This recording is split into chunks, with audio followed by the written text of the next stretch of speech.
You and I certainly have one thing in common. They were both from Compton. And I know Right. I came up in Compton at a time when it was just a place where we lived and we grew, we came up, and that was the life, whatever it was. What was your dream when you were a child? What did you want to do with yourself as an adult? Before I tell you that, I gotta tell you something. I gotta correct it. Say, I'm from Compton. You lived in Compton. It's a difference. Well, that you're going to explain that difference, because I lived there all until I was 17 years old. So the difference is, there's a lot of people that You talking about the streets? No, so a lot of people that lived in Compton, right? So they go outside and they go, okay, I live in Compton. I'm gonna go to school. After I come home, I'm gonna play Atari, Nintendo, one out. Then you got people from Compton who ran around in Compton and participated in everything that went on in Compton. If it was a neighborhood party, if it was a neighborhood fight, if it was a neighborhood football game, that's from Compton. But So you don't think I did that? Oh, you probably did, though. That's a whole other cool. conversation. I'm just playing with you. But if you were saying street, Compton, and... I'm just messing with you. You probably did. What did you want to do? What was your dream as a child? When you said, I'm going to grow up, this is what I want to do. What was the dream? What happened was I went to Foster. I was in Compton. I went to elementary school. And they just had different people come to class and talk to us about careers. And ask each kid in the class, what you want to be when you grow up? What you want to be when you grow up? I told them I wanted to be a football player. Because when I was 5 years old, my father put my age up to 7, 8 years old, and I played football. That's when I first started playing organized football. First year I played, I got an extra trophy, it was cool. But when I decided I wanted to be a football player, they was like, there's nothing in the world more hard than to do is become a professional football player, so pick something else. You won't make it. So I thought about it. There wasn't nothing else I wanted to do. I said, look, this is what I'm going to do. So that's what I followed up. And I always been the type of person where in class, I always been one of those, I want to make my own shit up. Like if the teacher say, well, write this, and we finna have a spelling test and we finna do mathematics, I be like, I ain't doing it. Then they say, well, draw something, tell us something, tell a story. I get to tell them, look, I'm gonna be a president here, I'm gonna do this. I always been the type of person that just have a dream of having a whole bunch of shit and bring all my friends along and make something happen. So I just want to be me. Really? I never just set out to say I want to be this, but football was my goal. And when I got to that level where the football was, it was like for a lot of athletes and the coaches, it was a whole different twist than I thought it was. So it sort of disappointed me, so I decided to do something else. But it sounded like you always did have the dream in mind to be the head of, and like you said, bring your people along with you. Yeah, I felt that family and unity and love is the most important thing you have. And that people feel that other things stronger than love, but nothing stronger than love. Love and hate is the same thing. People might say, well, Suge way out, he could be mean. That's love. It's the same thing. Love is good, love is bad. So, either way it go, love is the most important thing. And I just want to be part of a family, which I've always been part of a family. Let's just change tapes. Oh, one more question here. Okay, with George Price, so Papa G. Papa Hollywood. Papa Hollywood, that's right. You named him Papa Hollywood, didn't you? Yeah, that's Papa Hollywood. Why'd you name him Papa Hollywood? Well, he the grandfather of, Death Row. And there's nobody in the business more Hollywood than Papa Hollywood. He know how to sit and blend with all of them. He know how to do all that Hollywood stuff. Yeah. And, we was in Hawaii. Everybody else got shorts on, T-shirts on, just take the shirt off, it's all right. Papa Hollywood gonna come out there with the little Dr. boat shoes on, socks rolled down, shades, an umbrella, all the extra stuff. Bottle of champagne, So, but he was that missing link that Death Row was missing, so it was cool. Really? Yeah. It sounds like he is certainly part of the family, no doubt about that, but an invaluable part of the family. Oh, yeah, definitely. Because he's your link to the media. He's the one that keeps us coming. We keep, like the cover of Vibe magazine, for example, which was a dynamite picture, that whole concept. Before Papa Hollywood, we was getting used. Like you had a talent and you got the credibility, and everybody else was using us. They were saying, if you want Snoop, give us 4 9 Blinds. If you want this, give us this, give us that. They was trading something. And then when Papa Hollywood came, he came and said, look, this is Death Row. If you want Death Row, you got to deal with Death Row. And by us trusting him, we backed him. Like if somebody called me, like if you call me, you can be cool. I can meet you at a club, meet you at a restaurant. I don't care if you got a miniskirt on. You say, look, we want to do an interview. We ain't doing shit unless you talk to Papa Hollywood. So we, you know, we get each other back like that. So that give him, we put him in power. So the little short skirt wouldn't help. Oh, I ain't help. I ain't no trick. Let's change tapes. Like if a person writes something, they should get paid for the shit they wrote. They should get the credibility saying they wrote it. If they produced it, they should get paid for producing it, and they should get paid, you know, and their credibility for letting the world know they produced it. In the past, a lot of record companies are built where people will pick the star. They're going to say, okay, you are a producer. So everybody who do the tracks, we're going to say you done it. They didn't do it. We're going to take it from you because y'all too young. You're only 18 years old. This person older, so we're going to give him all the credit. So that's a bad mistake for Death Row or anybody else to do. So my vision is to say, look, let all the little young guys know if they come to Death Row and they produce the track, they get their credibility, they get their money. Same thing with the artists. That's one vision we have, and that's what we're definitely doing right now. And the other vision is that we're making a whole, we give something for everybody. Because if we do so much stuff for the community and for the kids, we just can't say we just gonna do hardcore rap. Like now we got R&B, we got Miss Chalet, we got Daddy Boy, we got a couple more groups. We got Hammer. You know, that's saying a lot. Yes. I mean, because you know, one of the things my vision with Death Row gonna be the people who say what's good and what's bad. Because a lot of times people will look at an artist or look at a producer and say they're not happening no more. It's over with. So we were sitting down and it was a conversation even with Hammer.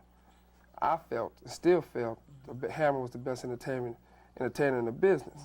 So the minute the record sales stopped, and a lot of other people felt that it wasn't good no more, for as their benefit, they wanted to shy away from him. Me, Tupac, and Snoop was sitting down. Let me cut that off. My page on ghetto, you know, I'm still ghetto. Okay. take the boy out the ghetto, Yeah, but you know. I don't know about no boy, but I didn't mean you particularly. Okay. You got one pass, it's cool. That's all right. No.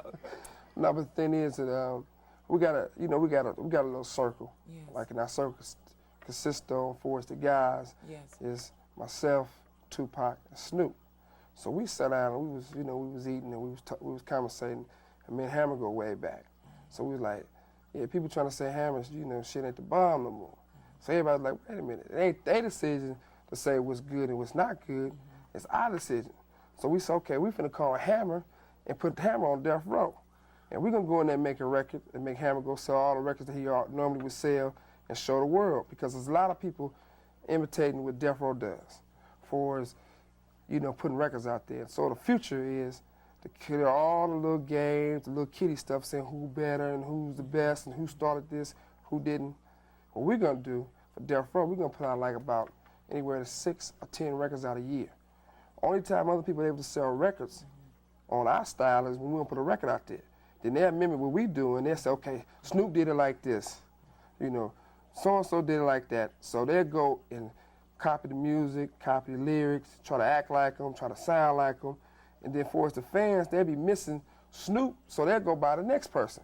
So it might not be his style, but you know, they'll still buy it because, you know, they're missing what we put out there. So our whole goal now is to, you know, get that done for us getting records out there. And for us, Death Row and myself, goal is I want Death Row to be, which it will be, more like a Warner Brothers, a Sony, a MCA, for we're gonna distribute other artists for us, their labels. I don't want to go to a situation where Snoop got his own label. He said, look, this is my groups. I'm trying to put my compilation together. I'm trying to put my group together. I want to be going, okay, good, give it to me. They on Death Row. I don't want to do it like that. I want to be so, okay, Doggy Style is your label. Okay, Doggy Style, Death Row. Death Row is now like Time Warner. The only thing different between Death Row and Time Warner, we still down there with the streets. Our heart's there. Yeah. We won't cross them. How do you stay with the streets, though? Because I don't know, do you still live in Compton? I got a house in Compton. You got a house in Compton. And I'll be there, I'm gonna tell you like this, I hit Compton at least, I'm gonna hit Compton every day. And I'm gonna stay in my house in Compton at least 2-3 nights out the week. So I ain't one of those people. It's not difficult then to stay in contact with where you came from. No, how you gonna be scared of something that you are? And I'm not saying being afraid. Yeah. I'm just saying, you know. How you gonna be too good at something where you came from? The talent is in the ghetto. When I say ghetto, I'm a ghetto nigga, period, right? When I say ghetto, I don't mean tore down, ran down, because there's a lot of money in Compton. It's people have more respect for their cars and the way they dress in Compton than they do in Beverly Hills. You get people in Beverly Hills, you can look at the awards. People in Beverly Hills with money, they might show up there with jeans on, toe up, and shoes. They don't care. You get people in Compton, when they come to work, they finna be clean. Those girls finna take, if they counting checks, if they, whatever it is, they hair finna be done, they finna look good. And every person with money, who they want? They be feeding off those ghetto women with that pretty look, natural beauty. Let me ask you something. That currently, you know, there's one group of people that would love to use as an excuse, white people won't let me do this, that, and the other. I see none of that in you. Can you talk to us about entrepreneurialism? You are a true capitalist.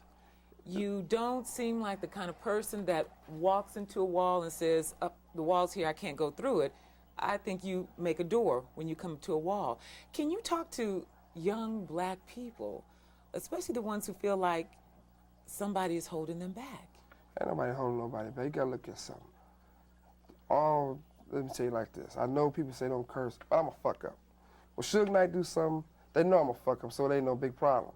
Now, if a fuck up like me can do something and make it, anybody can make it. All through from school, from elementary to high school to college, people looked at me a certain way. You know, like, he gonna get in trouble, this gonna happen, that's gonna happen.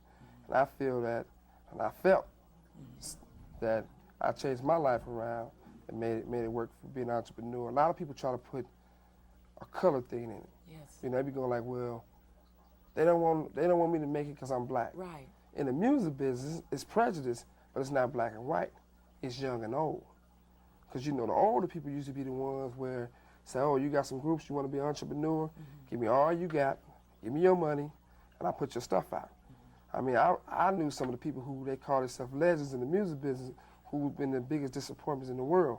And I used to never say nothing negative about them, no interviews, no nothing, because I felt it didn't matter. I mean, I knew Dick Griffey. Now, I knew Dick since I was a youngster. And when I used to come to Dick with groups, he said, okay, why don't you loan me some money first, number one.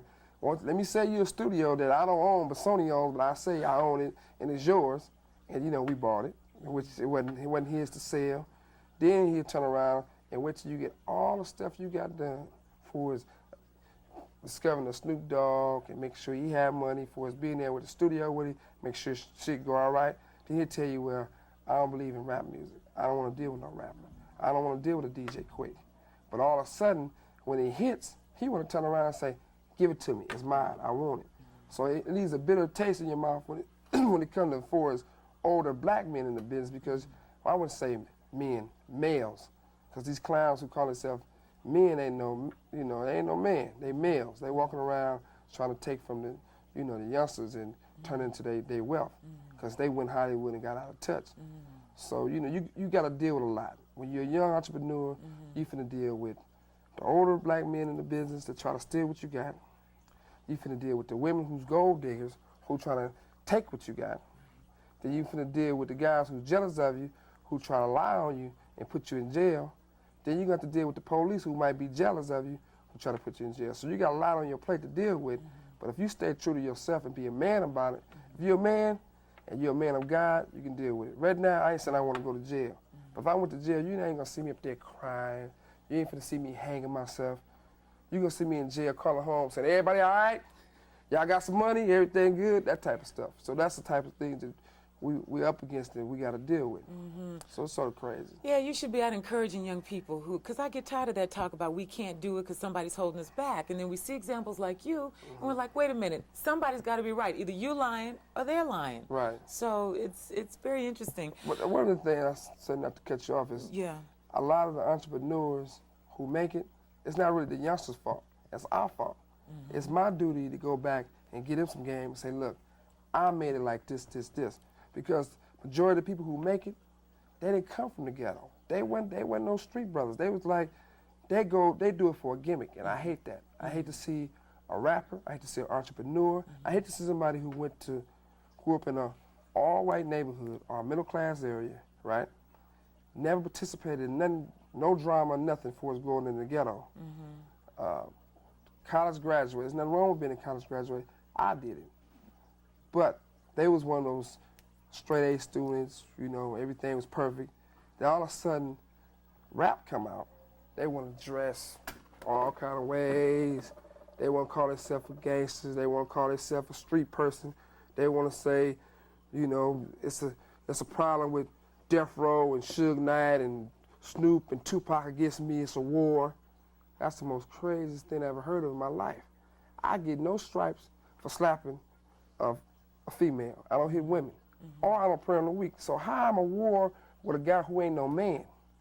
You know, I don't have nothing against nobody out there who doing their thing. You doing your thing, you do it. But don't do an interview and say, well, the biggest war is between Death Row and my company. Death Row on a whole nother level. If they had a problem with us, we don't have a problem with nobody. Everybody know where we at 24/7, either at the studio or at the office. If there's an event going on, we're gonna be the first ones in the front row having fun. At the Super Bowl, we're gonna be there betting, cheering. So we're not the one high. And there's a lot of people who make up like stories to try to get themselves famous, or get themselves some ghetto power. That's the wrong way to do it. You know, if you're gonna do it right. If you're gonna be with Death Row, have one of these. Not really. Miss your leg. Nah, see ya. Nah, see too.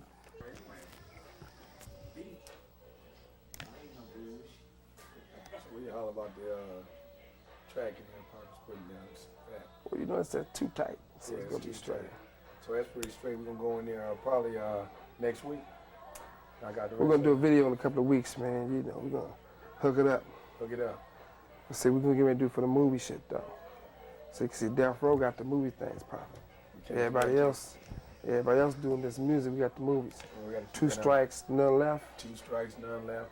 Ghetto politics. Movies. Check Yeah. them out. Death Row Films. Well, you know, yeah, we doing some movie shit. That's interesting. I know I'm listening. This So the thing that we doing with movies, like we doing 2 strikes, none left, right? It's gonna be starring Tupac and Snoop Dogg. And the concept of the movie is gonna be an action comedy. And you know, like the 3 strikes is happening everywhere, all around everywhere, right? So that's what's going on. But see, they gonna get out of jail and like everybody gonna be betting against them, saying how long they gonna stay on the street before they go back to jail. So they're gonna be trying to do everything they can in the world to keep them going to jail. The person who writing the movie is DJ Pooh. Tupac writing some stuff in there. Snoop got some input in there. And yeah, there you go. He got some input in there. And you know, Pooh the one did the whole thing on Fridays. Yeah, I know. But they stole it from him though. Yeah, but I was gonna say Yeah, Friday. you know, yeah. That was his worst work. Cause he got some way better stuff than that. But he did the whole thing from Friday, but they took it from him. So, you know, they didn't give him all his credit. So, you know, once again, you know, Death Row gonna make sure he get his credit and make sure it's served.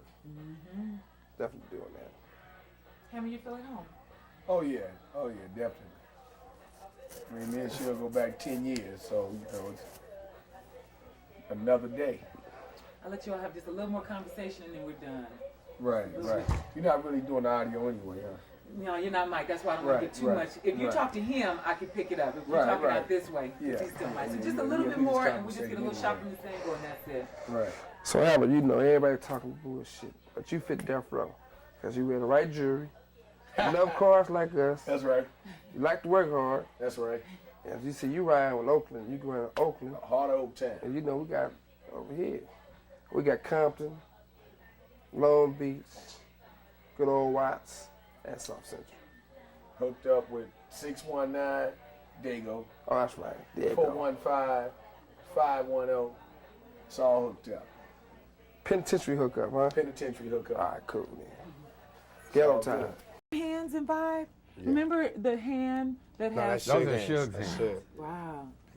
Yeah, that one. I present him. All right, great, good. Yeah, congratulations on the nomination. Thank you. That means a lot. Your life has changed dramatically in the last 3 years, and then particularly in these last 3 months. No doubt. Okay. Not lying.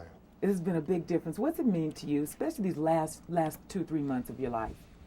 It is a good reward for the patience of being in a maximum security penitentiary. You know, all the times when I could have acted up, or all the times when I could have went one way and I was like, I know this ain't forever. I'm gonna just ride this out, and I know it's gonna be my time again. And now it is my time again, and I appreciate everybody that wrote me letters, telling me to be patient and wait, everybody that, you know, helped me to see that, you know, as long as you got your faith, you know, you can ride anything. There's nothing too scary where I'm gonna just give up, you know what I mean? I've seen hell and everything after it, so. It's been some very interesting articles out recently. This man here is responsible, Papa G, getting a lot of press out about you all. Let me ask a comment about one of the things that I read. Certainly you're here at the family now. You all call this a family. What's it mean for you to be here with Death Row? It means that I have to give my 110% so that all the rappers under me can give their 110%, so that everybody else, all the peer rappers like the Dog Pound or Snoop, to give their 110%. Suge give his 110%, Papa G give his 110%, and that's what makes Death Row Death Row. That's what makes us have record-breaking album sales and things like that, is we give 110%. So for me, it's good. It just means that, you know, I'm somewhere where if you're persistent and efficient, you get rewarded. And that's what everybody wishes for. Your focus seems clear. I think, like you said, being in maximum security, certainly there's a lot of things for one's head and one's focus and desires and dreams. You come out, you hear a lot of controversy going on right now about rap, just Time Warner dropping Interscope and a lot of things that have resulted from people saying it's a bad image, it's bad for young people. Tell us your comments on that. I said so many comments on this, but basically it's a hypocritical view, because what you're saying is it's okay for us to live in the dirt, in the gutter, in less than human conditions, but it's not okay for us to tell people that we're living in these conditions. Everything was cool, you know. The ghetto was okay. It was habitable until we started talking about exactly what were the repercussions of living this type of lifestyle. What happens when you live in this kind of environment? What type of person it changes you into? Now all of a sudden it's like you can't talk about that. But this is what we live in. We don't have a choice. You know what I mean? It's either we really kill people, do dope, sell dope, and have murders and do all this crazy stuff, or we talk about the fact that we got so close, man. If it wasn't for this rap thing, we would really have to do A, B, and C. You know what I mean? And that's not good. That's not nothing to look up to, but that's the truth. That's how it is, you know. Every human being inside your chest or your stomach or whatever, we all given from God the survival instinct. And everybody has to live, self-determination. You have to live. You have to be able to live and survive and live like a human being, not like an animal. So whatever it takes to live like that is what happens, whatever it takes. If you put Bob Dole in those conditions, he would do the same thing. So would C. Dolores Tucker. If she wasn't so rich, she didn't have the pearls, and she didn't have the NAACP backing her up, and all these conventions and coalitions backing up, and she was by herself, and she was on welfare, she would love our music, because she would know what this music breeds. She would know where we from, what we talking about. But from where she at, she can't understand and not understand where they coming from, because now that I got money, it's hard for me to hear a lot of the stuff that we got to listen to. But I can't be a hypocrite, though. I got to understand it's only a few dollars that's keeping me from being that right there. Image is everything. Papa G is taking good care of you guys, you know. Tell me what it means to have George Price behind you all, out there in terms of publicity, really getting the word out, and the truth, as you all want to speak it. What does that mean to you? I think that, along with the other artists on Death Row, Snoop, Dog Pound, Trey, everybody, Nate, we're all outstanding in our field.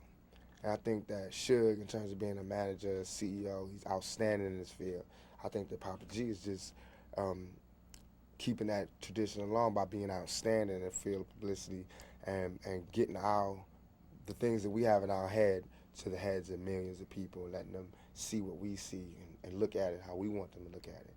You know what I mean? Like the Vibe cover, that's how we feel, like a mob, like a family. You know, we want people to see that. Not mob like guns and things, but mob like family. Like, you say to do this, we do this. And like with the New York Times cover, that's like the ghetto coming home picture, you know what I mean, with the cash and all of that. Every time somebody come out of jail, they got to take those kind of pictures. They got to get their humanity back from all the days they had to bend over and have some man looking in they, you know what I mean, for all the times they had to strip naked, for all the times they had to cut their visit short and couldn't hold their girl and couldn't kiss their girl. Now you get to floss like that, you know what I mean? Now you get to act like that. And it's not because I'm going nanny to other people. It's because I'm doing this for the guards. You know, for the people who thought I was guilty, for everything, for all the people who didn't believe that it could come to this point. I mean, look, they could shoot me 5 times, call me a rapist, and throw me in jail, and I'm gonna bounce back. I'm not gonna give up. You know what I mean? That shows the resilience of a young black male and a death row inmate in particular. Thanks a lot.